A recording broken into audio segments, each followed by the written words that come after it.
Welcome to the Rim Break Rodeo. We hope this video helps. You will prepare only essentials and start coding immediately. Make sure Visual Studio 2010 and SB1 are installed, then choose Visual Basic when creating a new project. Select Windows Forms or Console based on your goal, set the project name and location, and confirm the target framework.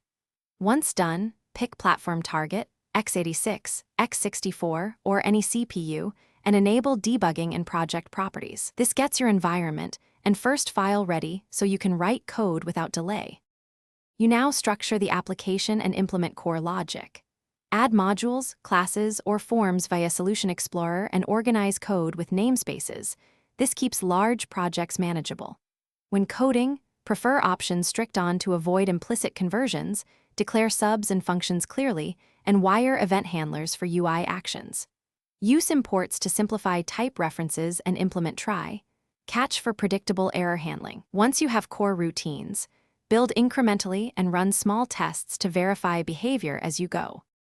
You finish by validating and deploying your application.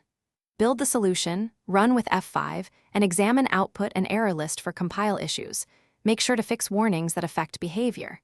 Use breakpoints, watch windows, and the immediate window to step through failing routines and confirm variable states. Once stable, create a setup project or prepare Xcopy deployment, include the VB runtime and config files, and test on a clean machine. If deployment fails, check for missing assemblies or mismatched target framework first. Thanks for watching. Consider subscribing if we helped you.